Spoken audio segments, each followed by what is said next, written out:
আসমান আল্লাহ বানাইছেন কুন ফায়াকুন বইলা, জমিন আল্লাহ বানাইছেন কুন ফায়াকুন বইলা, ফেরেশতা আল্লাহ বানাইছেন কুন ফায়াকুন বইলা। কিন্তু আমারে আপনারে আল্লাহ পাক কুন ফায়াকুন বইলা বানায় নাই। আমারে আপনারে যখন আল্লাহ বানাইছে, আল্লাহ বলে খলাকতু বিয়াদাইয়া, আমি আল্লাহ আমার নিজের হাত দিয়া বান্দা বান্দিরে বানাইছি। কারণ এই চেহারার মধ্যে এত দামি কপাল, এই কপাল দিয়ে বান্দা আমার কুদরতি কদমে সেজদা দিবে। এই কপালটার এত দাম, এত দাম। এই কপাল ফেরেশতাদের হাতে বানাইলে হয় না, এই কপাল কুন ফায়াকুন বলল হয় না, আমি আল্লাহ নিজের হাতে বানাইছি। এ জমিন, এখনো জমিনের মধ্যে এমন 4 শ্রেণী আছে। এর ভিতরে এক শ্রেণী হলো শিশু বাচ্চা। বাচ্চাগুলি আমার আপনার ঘরে আসেনি না নাই? আল্লাহ পাক রব্বুল আলামিন বলে, আল্লাহ পাক বলে লাউলা মাশাইখু রুকা ওয়াশশাবাবু খুশা ওয়াল আতফালু রুদ্দা ওয়াল আনআমু রুদ্দা ওয়াল আনআমু রুদ্দা। আল্লাহ পাক কয় জমিনে 4টা শ্রেণী আছে।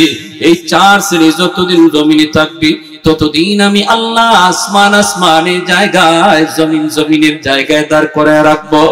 1 নাম্বার হলো জমিনে কিছু বৃদ্ধ বান্দা বান্দি আছে, এদের সাদা দাড়ি সাদা চুল, কোমরে তার ব্যথা, হাঁটুতে তার ব্যথা।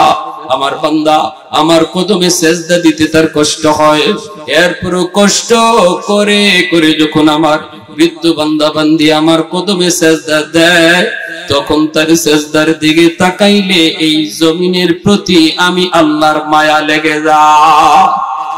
ওয়াশশাবাবু খুশা, আল্লাহ বলেন 2 নম্বর জমিনে কিছু যুবক আছে, যৌবনের পাগলামি করে না, যৌবনেও তারে মসজিদে পাওয়া যায়, যৌবনে তারে রমজানের রোজা রাখতে দেখা যায়, যৌবনকালী বাপ মার সেবা করতে পাওয়া যায়, যৌবনে মুরব্বীদের শ্রদ্ধা করতে দেখা যায়, যৌবনে গান বাজনায় যায় না, ওয়াল মাহফিলের আয়োজন করতে দেখা যায়, মাথায় টুপি, মুখে নবীর সুন্নতি দাড়ি দেখা যায়।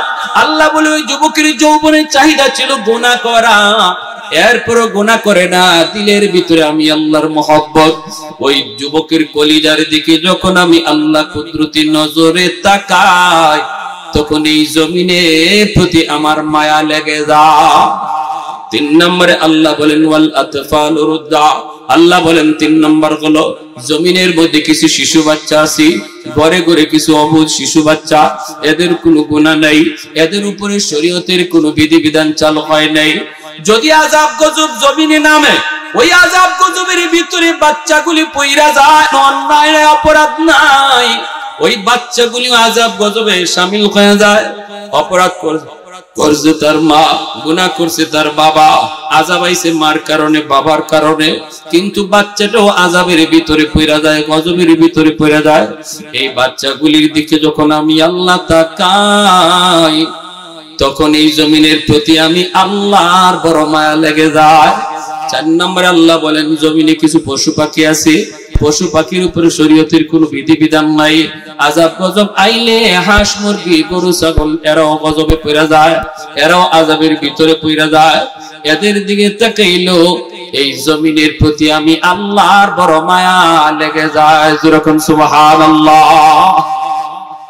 এজন্য বৃদ্ধ বাবাজির সাথে বেয়াদবি করবা না, যাদের চুলদাড়ি পেকে গেছে, এদের সম্মান আল্লাহর কাছে অনেক দামি। আল্লাহ শুধু বয়সের কারণে তাদেরকে সম্মানী বানায়া দিছে। এরা যখন হাত উঠায়, আল্লাহ নিজে কই তারা হাত উঠাইলে এই হাত ফিরাইয়া দিতে আমি আল্লাহর লজ্জা লাগে। মুরব্বীদের শ্রদ্ধা করবারে যুবক, আল্লাহ ভবিষ্যতের পথ সুন্দর করে দিবে। কখনো মুরব্বীর সাথে বেয়াদবি করবা না।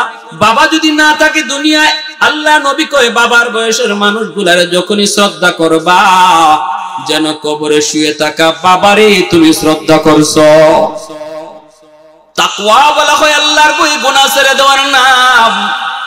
এই মুহূর্তে আমি আপনি যদি বলি আল্লাহ, এই মুহূর্তে আমি রমজানের অপেক্ষা করলাম না, জানি না রমজান পর্যন্ত আমার হায়াত আসেনি না নাই, আল্লাহ রমজান পর্যন্ত আমি হায়াত পাবো কি পাবো না আমি জানি না। ওই তো সুস্থ মানুষটা আমার সাথে কথা বলল, রাতের বেলা বন্ধুর সাথে একসাথে গল্প করলাম, ফজরের আগেই খবর আসলো মারা গেল। এমন হয়নি না হয় না? জানি না আমি আপনি এই মাহফিল কার জীবনের শেষ মাহফিল, জানি না এই রাত কার জীবনের শেষ রাত। অতএব এই রাতটাই গনিমত মনে করি এখন যদি আমি আপনি আল্লাহর ওলি হতে চাই, এখনই আল্লাহর ওলি হওয়া সহজ, এখনই আল্লাহর ওলি হওয়া সম্ভব, এই মুহূর্তে আল্লাহর ওলি হওয়া সম্ভব। ওলি মানে হলো আল্লাহকে খুশি করা। কোন কাজে আল্লাহ খুশি হয়? তওবার কারণে আল্লাহ খুশি হয়, তওবার দ্বারা আল্লাহ বান্দার উপরে খুশি হয়ে যায়। আত-তাইবু মিনাদ দাম্মি কামান লা দাম্মালা। মায়ার নবী দয়ার নবী বলেন তওবাকারীর তওবাকে আল্লাহ এমন ভাবে কবুল করে নেয় যেন তার আমল নামায় কোনো গুনাহ নেই, কোনো গুনাহ আল্লাহ রাখে না। অন্য আয়াতের মধ্যে আল্লাহ বলেন শুধু গুনাহ আল্লাহ রাখে না তা না, এই গুনাহগুলিকে মোচন করার পর খালি জায়গাটা আল্লাহ নেকি দ্বারা ভরপুর করে দেয়। ইল্লা মান তাবা ওয়া আমানা ওয়া আমিলা আমালান সালিহা ফাউলাইকা ইউবাদদিলুল্লাহু সাইয়্যাতিহিম হাসানাত। আল্লাহ বলে তওবাকারীর তওবার কারণে আমি তার গুনাহগুলিকে নেকি বানায়া দেই। তার গুনাহ যদি পাহাড় পরিমাণ হয়, নেকি পাহাড় পরিমাণ হয়ে যায়। তওবাকারীর গুনাহ যদি সাগর পরিমাণ হয়, এত খুশি আল্লাহ তওবার উপরে, সাগর পরিমাণ গুনাহকে আল্লাহ সাগর পরিমাণ নেকি বানায় দেন। এজন্যই তওবাকারী মুহূর্তের ভিতরে আল্লাহর ওলির খাতায় তার নাম লেখা হয়ে যায়, কারণ তার পিছনের জীবনে শুধু গুনাহ থাকে না। বিষয়টা এমন না রে গোলাম, বিষয়টা শুধু এমন না। তওবার কারণে কোনো গুনাহ থাকে না, বিষয় শুধু এমন না, বরং গুনাহ তার যেই পরিমাণ ছিল ওই পরিমাণ নেকি আল্লাহ তারে দান করে। তাহলে গুনাহ মাফ হয়, নেকিও বাইরা যায়, ঠিক না? গুনাহ মাফ হয়, নেকিও বেড়ে যায়, গুনাহ মাফ হয়, নেকিও বেড়ে যায়। ভাইরা বন্ধুরা, এজন্যই তো হযরত আবু বকর সিদ্দিক রাদিয়াল্লাহু তাআলা আনহু হযরত ওমর ফারুক রাদিয়াল্লাহু তাআলা আনহুকে বলেছিলেন ভাই ওমর, হযরত ওমর ফারুক রাদিয়াল্লাহু তাআলা আনহুকে বলেন ভাই ওমর, আমি আবু বকরের মন বলে তোমার জীবনের নেকি আমি আবু বকরের চেয়ে অনেক বেশি। হযরত ওমর বলেন এটা আপনি কেমন কথা বললেন? আপনি হলেন উম্মতের ভিতরে সবচেয়ে শ্রেষ্ঠ, আমার জীবনের নেকি আপনার চেয়ে বেশি হয় কেমন করে? দলিল কি? হযরত আবু বকর সিদ্দিক রাদিয়াল্লাহু তাআলা আনহু বলেন দলিল হলো আল্লাহর কোরআনের আয়াত। কোন আয়াত? কয় আয়াত হলো ইল্লা মান তাবা ওয়া আমানা ওয়া আমিলা আমালান সালিহা ফাউলাইকা ইউবাদদিলুল্লাহু সাইয়্যাতিহিম হাসানাত। আল্লাহ নিজে বলেন তওবার কারণে আল্লাহ গুনাহ যা ছিল পিছনে সব নেকি বানায়া দেয়। যদি এমনই হয় রে ভাই ওমর, তোমার পিছনের জীবনের গুনাহ তো আমি আবু বকরের চেয়ে অনেক বেশি, ইসলাম গ্রহণ করার আগে তোমার দ্বারা আমার চেয়ে বেশি অন্যায় হয়েছে, অতএব ইসলাম গ্রহণ কইরা তওবার কারণে তোমার ওই বেশি গুনাহটা বেশি নেকি হয়ে গেছে। আরেকটু জোরে কইবেন না সুবহানাল্লাহ? আরেকটু জোরে সুবহানাল্লাহ। হযরত ওমর ফারুক রাদিয়াল্লাহু তাআলা আনহু চুপ হয়ে গেলেন। আল্লাহর কোরআন দিয়ে আবু বকর সিদ্দিক দলিল দিয়া দিলেন। ওমর ফারুক চুপ হয়ে গেলেন। এইবার বলেন ভাই আবু বকর, আমি ওমর সুজা মানুষ, আমি এত কিছু পেশগুজ বুঝি না। যদি আল্লাহর কোরআনই দলিল হয় তাহলে আসো তুমি আর আমি জীবনের নেকি বদলা বদলি করে ফেলি। আমি ওমর আমার জীবনের সব নেকি তোমাকে দিয়ে দিলাম, বিনিময়ে তুমি আবু বকর জীবনের সব নেকি লাগবে না, শুধু এক রাতের নেকি আমাকে দিয়ে দাও। এই কথা বলতে সিদ্দিক আকবর বলেন ভাই ওমর তুমি কোন রাতের কথা বলছো? হযরত ওমর ফারুক রাদিয়াল্লাহু তাআলা আনহুর চোখ থেকে পানি চলে আসলো, কান্না শুরু করে দিলেন আর বলেন ভাই সিদ্দিক, যেই রাতটার কথা আমি তোমার কাছে বলছি, যেই রাতের সওয়াব তোমার কাছে চাই, আর আমি ওমরের জীবনের সব নেকি তোমাকে দিতে চাই, সেই রাতটা হলো আমার মায়ার নবীর সাথে হিজরতের রাত। যেই রাতের অপেক্ষার জন্য তুমি 40টা রাত ঘুমাও নাই। আল্লাহু আকবার। আমার মায়ার নবী বলেছিলেন, সিদ্দিক কান খাড়া রাইখো, যে কোনো রাতে হিজরত করা লাগবে। সেই দিন থেকে 40 রাত তুমি ঘুমাও নাই।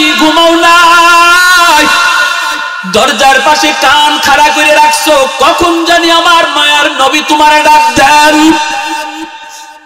অবশেষে সেই রাত আসলো, মায়ার নবী তোমারে ডাক দিলেন, আবু বকর। ডাক দিয়ার নবীর ডাক এখনো শেষ হয় নাই, তুমি দরজা খুলে দিছো। গভীর রাত। আল্লাহর নবী জিজ্ঞেস করলেন, আবু বকর এত তাড়াতাড়ি দরজা খুলছো কেমন করে? তুমি কি ঘুমাও নাই? সেদিন তুমি কান্না করে করে বলেছিলে, মায়ার নবী গ, যেই দিন থেকে আপনি আমাকে ইশারা দিয়েছিলেন সেই দিন থেকে আজ 40টা রাত আমি আবু বকর বিছানায় পিঠ দেই নাই। দরজার পাশে দাঁড়ায় দাঁড়ায় শুধু আপনার ডাকের অপেক্ষা করেছি। এরপরে আমার মায়ার নবীরে নিয়ে তুমি রওনা দিয়েছো সেই গারে সুর, এত উঁচা পাহাড়। এই পাহাড়ের উপরে উঠা কত কঠিন, পাথরের উপরে পাথর বেয়ে বেয়ে সেই পাহাড়ে উঠতে হয়, এত উঁচু পাহাড়। এখনো যারা মক্কা মদিনা যান তারা তো দেখছেন সেই গারে সুরে ওঠা কত কঠিন, সাহসী হয় না। গারে হেরায় ওঠা কোন রকম সম্ভব, কিন্তু গারে সুরে যেই গর্তের মধ্যে আমার নবী আবু বকর সিদ্দিককে নিয়ে 3 দিন 3 রাত অবস্থান করেছিলেন, সেই গুহাটা এত উঁচু পাহাড়ের উপরে। ওই পাহাড়ের নিচে যায় তুমি মায়ার নবীকে বলেছিলে, নবী গো এত উঁচু পাহাড় বেয়ে বেয়ে উঠতে আপনার কষ্ট হবে কোন নবী? আপনি পাহাড় বেয়ে বেয়ে কেমন করে উঠবেন? ওগো নবীজি, আপনি আমি আবু বকরের পিঠে উঠুন। আমার মায়ার নবীর তুমি পিঠে উঠাইলা, এরপরে নবীর কান্দে লইয়া এই পাহাড় বায়া বায়া তুমি সেই গুহাতে যা পৌঁছলা, নবীকে কষ্ট দিতে দাও নাই। সেই গুহার কিনারায় যাইয়া তুমি বলেছো, ইয়া রাসূলুল্লাহ, ওগো নবী আপনি আগে ঢুকবেন না গো নবী। যদি গুহার ভিতরে কোনো হিংস্র জীব জানোয়ার থাকে তাহলে আপনার ক্ষতি হলে এই ক্ষতিপূরণ উম্মত কোনোদিন দিতে পারবে না। আপনি এই জায়গায় দাঁড়ান, আমি আবু বকর আগে ঢুকবো, যে দেখি আমি গুহার ভিতরটা নিরাপদ কিনা। হিংস্র কোন জীব জানোয়ার যদি আমি আবু বকরের জীবন নিয়ে নেয় তবু উম্মতের এত ক্ষতি হবে না। আমার মায়ার নবীর জন্য তুমি নিজের জীবনটাকে একদম নিজের হাতে নিয়ে গুহার ভিতরে আগে ঢুকছো। ঢুকে তুমি সবগুলি গর্তের মুখ তুমি বন্ধ করেছ, সবগুলি গর্তের মুখ বন্ধ করেছো পাগড়ির কাপড় ছিঁড়ে ছিঁড়ে। একটা গর্তের মুখ বন্ধ করা সম্ভব হয় নাই, তোমার কাছে তখন কাপড় ছিল না। সেই গর্তের মুখটা নিজের পা দিয়ে আটকায় রাখছো। ভালো করে তুমি জানো এই গর্তের মধ্যে যদি সাপ থাকে এই সাপ তোমাকে কামড় দিবে, এটা ভালো করে তুমি জানো।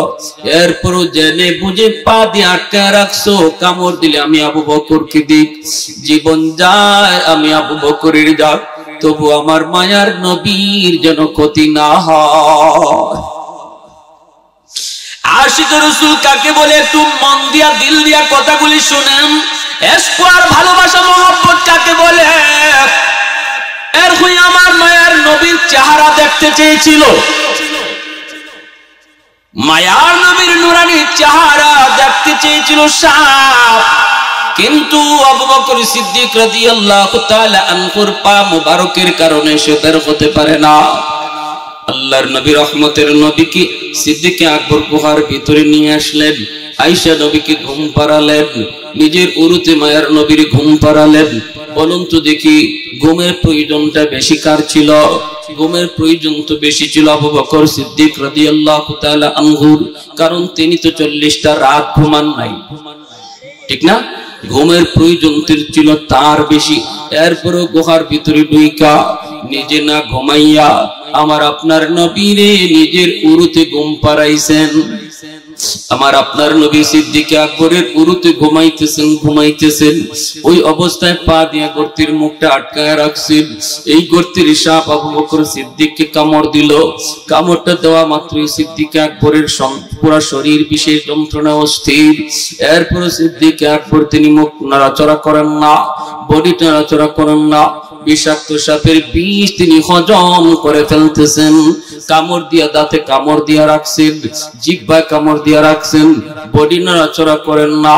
কারণ হলো সিদ্দিক ভাবতেছেন আমি যদি এখন বিষের যন্ত্রণায় ছটফট করি আর বডি নাড়াচড়া করি আমার মায়ার নবীর ঘুম ভেঙে যাবে, আমার দয়ার নবীর ঘুম ভেঙে যাবে, আমার নবীর ঘুম আমি ভাঙাতে পারবো না। প্রয়োজনে বিষের যন্ত্রণায় আমি আবু বকর মরে যাব, হজম করতে না পারলে আমি চলে যাব দুনিয়া থেকে। এরপর আমার রহমতের নবীর ঘুম ভাঙাবো না। চোখ থেকে টপ টপ করে পানি পড়তে লাগলো। এক ফোঁটা পানি আমার মায়ার নবীর নুরানি চেহারায় পড়ে গেল। এই মাত্র চোখের পানির ফোঁটা নবীর চেহারা মোবারকে পড়লো, সাথে সাথে আল্লাহর নবীর ঘুম ভেঙে গেল। নবীজি ঘুম থেকে উঠে দেখেন আবু বকর সিদ্দিকের চেহারাটা বিবর্ণ হয়ে গেছে। নবী বলতেছেন আবু বকর কাঁদো কেন, কি হয়েছে, চেহারা এমন কেন? সিদ্দিক আকবর কই নবী গো সাপে কামড় দিছে পায়ে। আল্লাহর নবী রহমতের নবী ডাক দিলেন সাপরে, বল তুই আমার সিদ্দিকের পায়ে তুই কেন কামড় দিলি? সাথে সাথে আল্লাহ সাপের জবান খুলে দিয়েছেন। আর একটু জোরে কন্যা সুবহানাল্লাহ। সাপ ডাক দিয়া কই ইয়া রাসূলুল্লাহ, ইয়া হাবিবাল্লাহ, ওগো নবীজি আজ একটা বৎসর যাবত আমি এই গুহায় এই গর্তে শুধু আপনাকে দেখার অপেক্ষায়। আমার বাসস্থান এই গুহায় নয়, আমার বাসস্থান ছিল ওই যে খেজুর বাগান। খেজুর বাগানে দুই ইহুদি পণ্ডিত খেজুর বাগানে দিয়ে যায়, আর একজন আরেকজন দেখা কয় ওই যে দেখ দুষ্ট, ওই যে দেখ একটা গুহা দেখা যায়। এই গুহাটাই তাওরাত কিতাবে লেখা আছে, এর নাম গারে সুর। এই গারে সুরি আখিরি জমানার নবী হিজরত করার জন্য তিনি এই দিকে এই গুহায় তিনি 3 রাত 3 দিন অবস্থান করবেন। এই কথাটা আমি সাপ শুনে ফেলেছিলাম গো নবী। সেদিন থেকে আমি আমার বাসস্থান বাগান সাইরা গুহায় এসেছি শুধু আপনাকে এক নজর দেখার জন্য।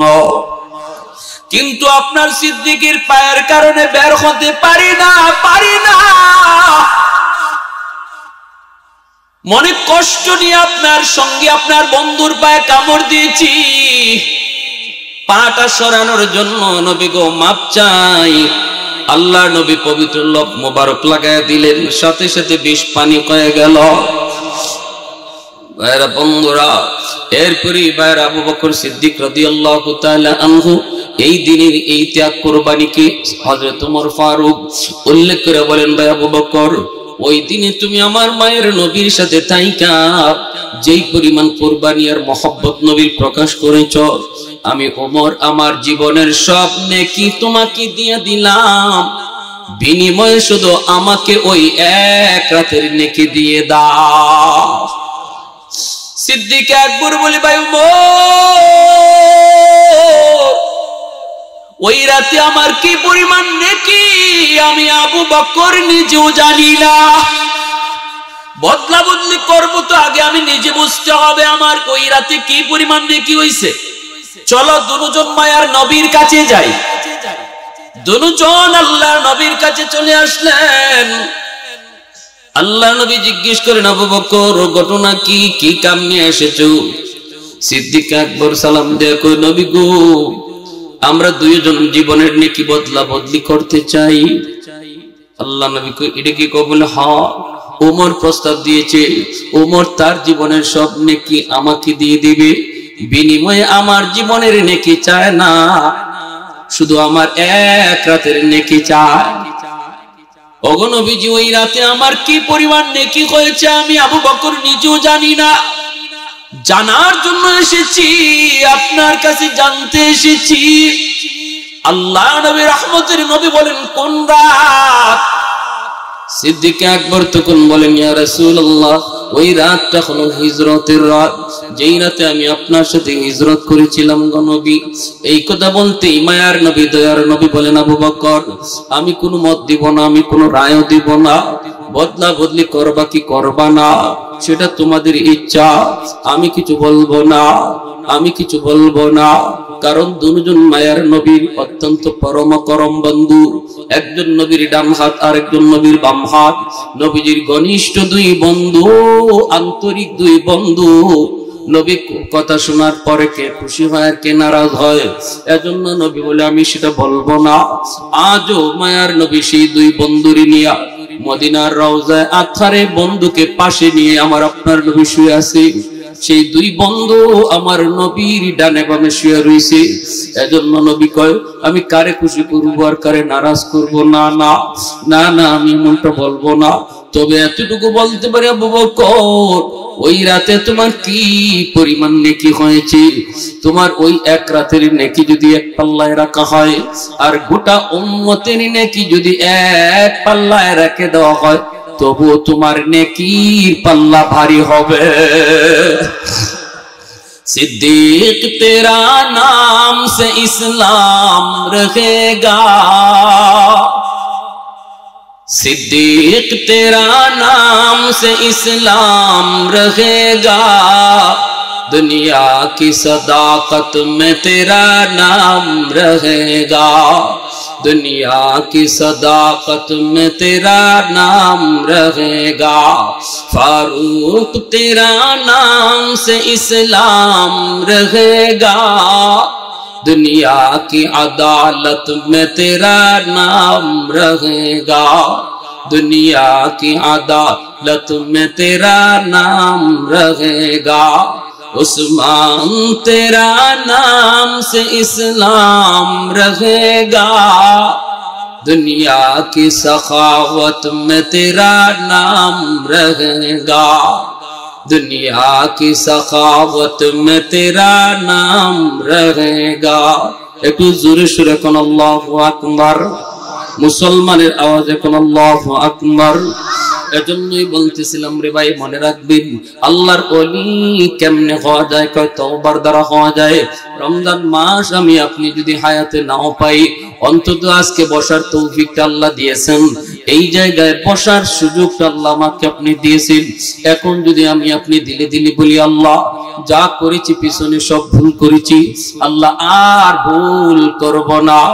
ওই দিনও তো বন্ধুর সাথে একসাথে গল্প করলাম, ডান দিকে তাকালে দেখি বন্ধু কবরে শুয়ে রয়েছে, বাম দিকে তাকালে দেখি খেলার সাথে কবরে শুয়ে রয়েছে, ডান দিকে সামনের দিকে তাকালে দেখি কত মায়ার মানুষ কবরে শুয়ে রয়েছে।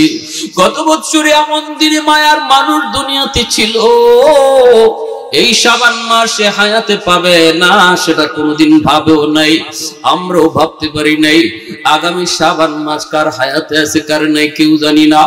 এজন্য এই বসাটাকে যদি নিয়ামত মনে করি, গনিমত মনে করে বলি, আল্লাহ যা করেছি জীবনে ভুল করেছি মালিক, আর ভুল করতে রাজি না। এই কথাটা চেয়ারম্যানের হাত ধরে বলা লাগবে না, এমপির কাছে যাও বলতে হবে না, ইমাম সাহেবের হাত ধরে তওবা করা লাগে না, আওয়াজ দিয়ে মুখে উচ্চারণ করে গুনাহ কাউকে শোনাইতে হয় না। দিলের ভিতরে শুধু এতটুকু, অন্তরের ভিতরে আইনা যদি মালিক যা করেছি ভুল করেছি, আল্লাহ আর ভুল করতে রাজি না, আর নামাজ ছাড়বো না, আর রোজা ছাড়বো না। আমার দিলের কথা আল্লাহ জানেনি না জানে না, মুহূর্তের ভিতরে আল্লাহ পাক দিলের ভাষাটা শুনবে, বুঝবে। বসার আগে নাম ছিল গুনাহগারের খাতায়, সাথে সাথে নাম উঠে যাবে আল্লাহর ওলির খাতায়। এজন্যই আমি বলি সব জিনিসই সময় লাগে, সময় লাগে না শুধু আল্লাহর ওলি হইতে। মেট্রিক পাস করতে সময় লাগে, আইএ পাস করতে সময় লাগে, ভালো ব্যবসায়ী কত সময় লাগে, সব কিছুতে সময় সময় সময়। সময় লাগে না শুধু একটা জিনিস, সেটা হলো আল্লাহর ওলি হওয়া। এখন যদি এই মুহূর্তে আমি আপনি নিয়োগ করি, মালিক আর ভুল করবো না, আর নামাজ ছাড়বো না, আর হারাম পথে চলবো না, মুহূর্তের ভিতরে সময় লাগবে না, আল্লাহ পাক ওলির খাতায় নাম উঠাই দিবে। এজন্যই তো মুসা কালিমুল্লাহ আলাইহিস সালামের জামানার একটা ঘটনা শোনাই। দেখেন আল্লাহর ওলি হইতে কতটুকু সময় লাগছে, কতটুকু সময় লাগছে একটু মনোযোগ দিয়ে শুনেন।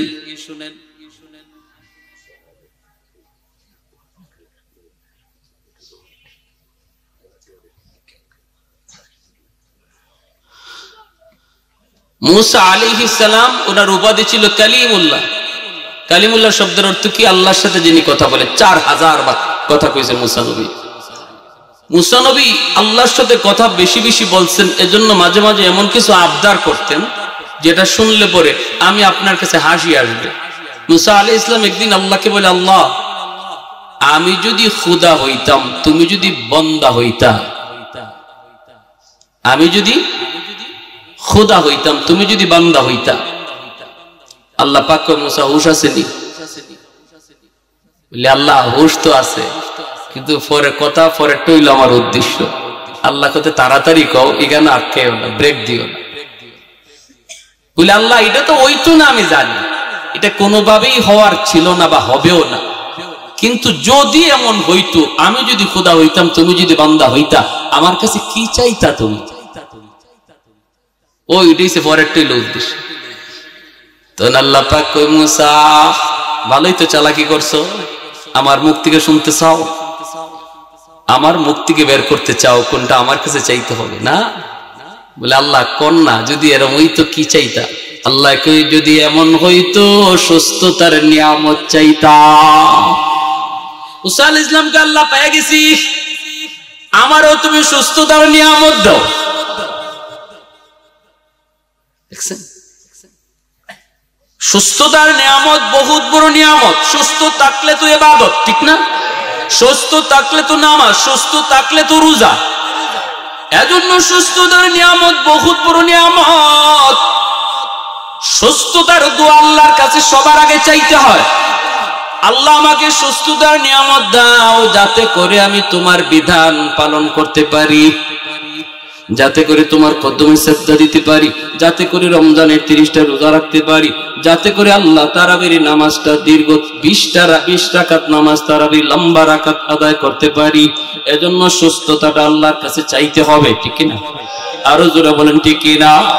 সবাই কর, আল্লাহ আমাকে সুস্থতার নিয়ামত তুমি দান করো। মুসা আলাইহিস সালামকে একদিন কয়, আল্লাহ এই দুনিয়ার সবচেয়ে বড় নাফরমানকে, সবচেয়ে বড় গুনাহগারকে আমাকে একটু দেখাইবানি। আল্লাহ পাক কই, তাহলে 3 রাস্তার মোড়ে যায় দাঁড়াও, দেখবা ওই দিক থেকে একজন মানুষ বাচ্চা কোলে নিয়ে জঙ্গলের দিকে যাইতেছে, নির্জন পাহাড়ের দিকে যাইতেছে। সেই হলো এই জমানার সবচেয়ে বড় নাফরমান, সবচেয়ে বড় গুনাহগার। এর মতো গুনাহ, এত গুনাহ পৃথিবীতে কেউ করে নাই। মুসা আলাইহিস সালাম আল্লাহর কথা মতো তিনি ওই রাস্তার মুখে দাঁড়ালেন। দাঁড়ায় তিনি লোকটারে শুধু দেখলেন, একটা লোক আসতেছে, বাচ্চা কোলে নিয়ে যাইতেছে পাহাড়ের দিকে। মুসা নবী আর কোনো কথা বললেন না, তিনি তো চলে আসলেন। বিকাল বেলা আবদার করেন, মালিক নাফরমান তো দেখলাম, এইবার তুমি আমাকে জগতের সবচেয়ে বড় ওলিকে তারে দেখাও। আল্লাহ কই, মুসা সকালবেলা যেই জায়গায় দাঁড়াইছো ওখানেই যায় দাঁড়াও, দেখবা ওই দিক থেকে একজন মানুষ আসতেছে, সেই হলো এই জমানার সবচেয়ে বড় ওলি। মুসা নবী একই দিন সকালবেলা দেখলেন নাফরমান, বিকালবেলা দেখতে চান দুনিয়ার সবচেয়ে বড় ওলি। তিনি যে ওই জায়গায় দাঁড়ালেন, দাঁড়ায় তিনি দেখতেছেন ওই দিক থেকে যেই মানুষটা আসতেছে, সকালবেলা যেই মানুষটা গেছে দুনিয়ার সবচেয়ে বড় নাফরমান হইয়া, ওই মানুষটাই বিকাল বেলা দুনিয়ার সবচেয়ে বড় ওলি হইয়া ফিরতেছে। আল্লাহু আকবার। मैं तालिब मौला हूँ मेरे इश्क़ निराला, मैं तालिब मौला हूँ मेरे इश्क़ निराला, है जुमला जहां जिनके तजल्ली से उजाला, है जुमला जहां जिनकी तजल्ली से उजाला, मादरुद जहां गैर खुदा यार नदारिम, जुज़ याद खुदा ही चिदिगुर कार नदारिम, जुज़ याद खुदा हिच दिगर कारनादारिम जोरे बोली अल्लाहु अकबर मूसा नबी के अल्लाह घटना की किसी तो बुझलाम ना सकाल बेला छिलो दुनियार सबचेये बड़ नाफरमान बिकाल बेला हये गेल दुनियार सबचेये बड़ वली केमने की हलो अल्लाह एकटु बुझते मन चाय अल्लाह को जानते चाओ बोले हाँ जानते चाই आपनाराও কি জানতে চান একটু জিকির করি লা ইলাহা ইল্লাল্লাহ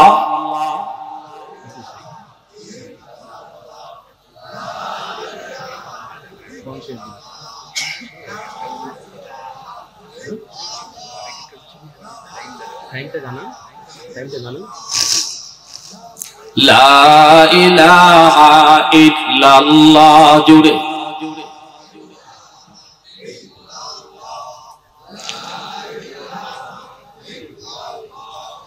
ला इलाहा इल्लल्लाह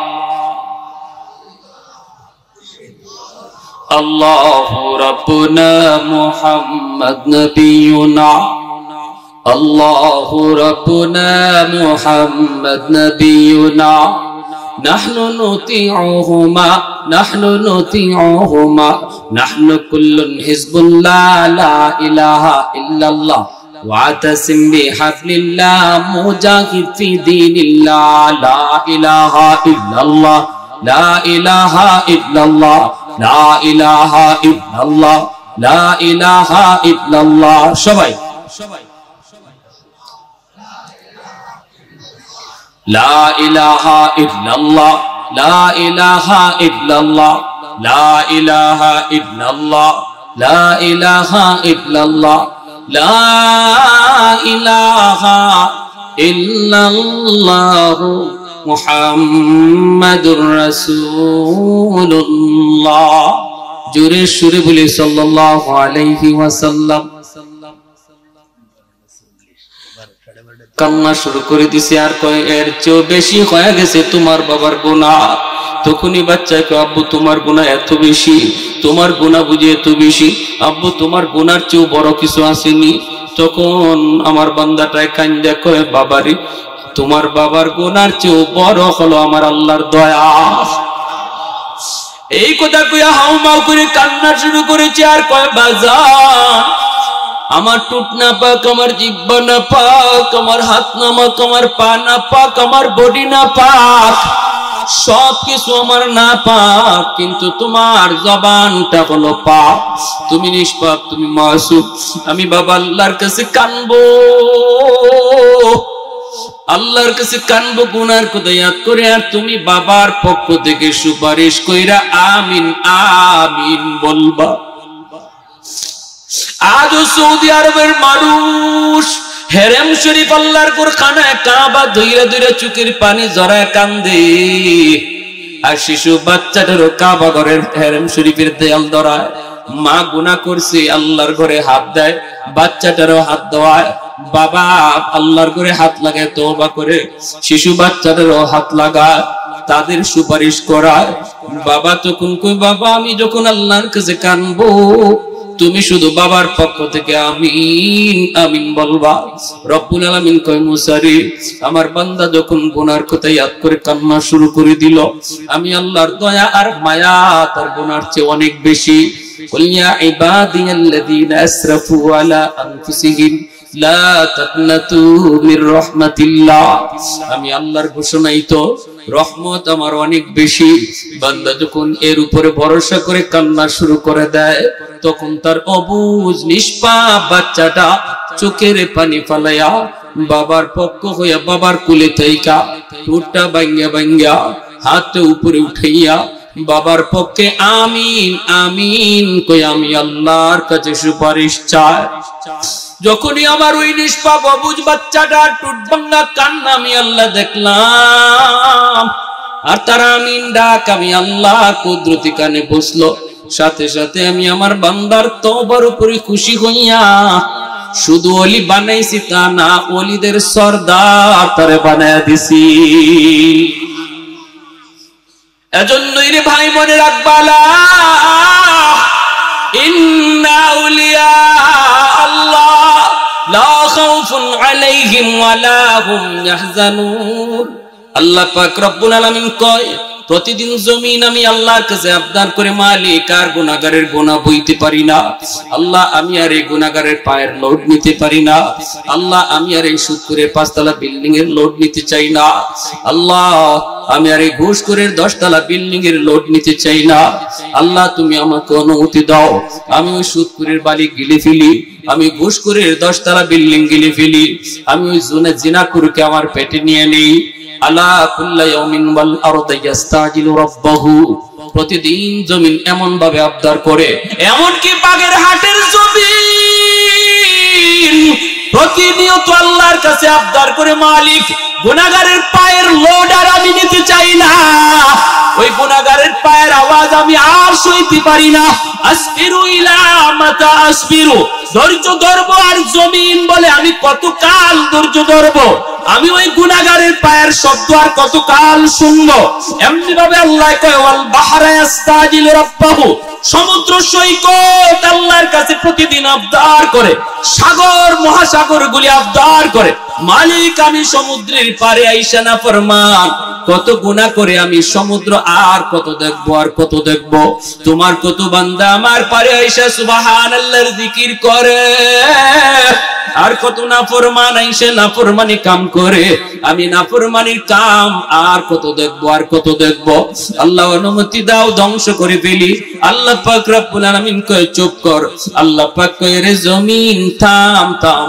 তোমরা যারা এই জমিন ধ্বংস করে দিতে চাও আমি আল্লাহ দেখি জমিনে কেমন অন্যায় হয় কেমন অত্যাচার হয় কেমন জুলুম হয় কেমন গুনাহ হয় এরপরও আমি কেন ধরি না জানোনি এই জমিনের মধ্যে আমি আল্লাহ যাদেরকে বানাইছি মানুষ আমি আল্লাহ সবচেয়ে আদর করে বানাইছি আসমান আল্লাহ বানাইছেন কুন ফায়াকুন বইলা জমিন আল্লাহ বানাইছেন কুন ফায়াকুন বইলা ফেরেশতা আল্লাহ বানাইছেন কুন ফায়াকুন বইলা কিন্তু আমারে আপনারে আল্লাহ পাক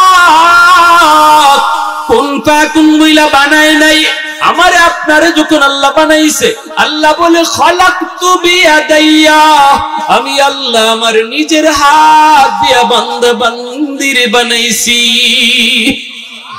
কারণ এই চেহারার মধ্যে এত দামি কপাল এই কপাল দিয়ে বান্দা আমার কুদরতি কদমে সেজদা দিবে এই কপালটার এত দাম এই কপাল ফেরেশতাদের হাতে বানাইলে হয় না এই কপাল কুন ফায়াকুন বললে হয় না আমি আল্লাহ নিজের হাতে বানাইছি এ জমিন এখনো জমিনের মধ্যে এমন 4 শ্রেণী আছে এর ভিতরে এক শ্রেণী হলো শিশু বাচ্চাগুলি আমার আপনার ঘরে আসেনি না নাই আল্লাহ পাক রব্বুল আলামিন বলে আল্লাহ পাক বলে লাউলা মাশাইখু রুকা ওয়াশশাবাবু খুশা ওয়াল আতফালু রুদ্দা ওয়াল আনআমু রুদ্দা ওয়াল আনআমু রুদ্দা আল্লাহ পাক কয় জমিনে 4টা শ্রেণী আছে এই 4 শ্রেণী যতদিন জমিনে থাকবে ততদিন আমি আল্লাহ আসমানের জায়গায় জমিনের জায়গায় দাঁড় করায় রাখবো এক নাম্বার হলো জমিনে কিছু বৃদ্ধ বান্দা বান্দি আছে এদের সাদা দাড়ি সাদা চুল কোমরে তার ব্যথা হাঁটুতে তার ব্যথা আমার বান্দা আমার কদমে সেজদা দিতে তার কষ্ট হয় এরপরও কষ্ট করে করে যখন আমার বৃদ্ধ বান্দা বান্দি আমার কদমে সেজদা দেয় তখন তার সেজদার দিকে তাকাইলে এই জমিনের প্রতি আমি আল্লাহর মায়া লেগে যায় ওয়াশশাবাবু খুশা আল্লাহ বলেন 2 নম্বর জমিনে কিছু যুবক আছে যৌবনের পাগলামি করে না যৌবনেও তারে মসজিদে পাওয়া যায় যৌবনে তারে রমজানের রোজা রাখতে দেখা যায় যৌবনকালী বাপ মার সেবা করতে পাওয়া যায় যৌবনে মুরব্বিদের শ্রদ্ধা করতে দেখা যায় যৌবনে গান বাজনা যায় না ওয়াল মাহফিলের আয়োজন করতে দেখা যায় মাথায় টুপি মুখে নবীর সুন্নতি দাড়ি দেখা যায় আল্লাহ বলে ওই যুবকের যৌবনের চাহিদা ছিল গুনাহ করা এরপরও গুনাহ করে না দিলের ভিতরে আমি আল্লাহর মহব্বত ওই যুবকের কলিজার দিকে যখন আমি আল্লাহ কুদরতি নজরে তাকাই তখন এই জমিনের প্রতি আমার মায়া লেগে যায় 3 নম্বরে আল্লাহ বলেন ওয়াল আতফালু রুদ্দা আল্লাহ বলেন 3 নম্বর হলো জমিনের মধ্যে কিছু শিশু বাচ্চা আছে ঘরে ঘরে কিছু অবুঝ শিশু বাচ্চা এদের কোনো গুনাহ নাই এদের উপরে শরীয়তের কোনো বিধিবিধান চালু হয় নাই যদি আযাব গজব জমিনে নামে ওই আযাব গজবের ভিতরে বাচ্চাগুলি পইরা যায়, অন্যায় অপরাধ নাই, ওই বাচ্চাগুলি আযাব গজবে শামিল হয়ে যায়। অপরাধ করছে তার মা, গুনাহ করছে তার বাবা, আযাব আইছে মার কারণে বাবার কারণে, কিন্তু বাচ্চাটাও আযাবের ভিতরে পইরা যায়, গজবের ভিতরে পইরা যায়। এই বাচ্চাগুলির দিকে যখন আমি আল্লাহ তাকাই, তখন এই জমিনের প্রতি আমি আল্লাহর বড় মায়া লেগে যায়। 4 নম্বরে আল্লাহ বলেন জমিনে কিছু পশু পাখি আছে, পশু পাখির উপরে শরীয়তের কোনো বিধিবিধান নাই, আযাব গজব আইলে হাঁস মুরগি গরু ছাগল এরাও গজবে পড়ে যায়, এরাও আযাবের ভিতরে পড়ে যায়। এদের দিকে তাকাইলো এই জমিনের প্রতি আমি আল্লাহর বড় মায়া লেগে যায়। যেরকম সুবহানাল্লাহ। এজন্য বৃদ্ধ বাবাজির সাথে বেয়াদবি করবা না। যাদের চুলদাড়ি পেকে গেছে এদের সম্মান আল্লাহর কাছে অনেক দামি। আল্লাহ শুধু বয়সের কারণে তাদেরকে সম্মানী বানায়া দিছে।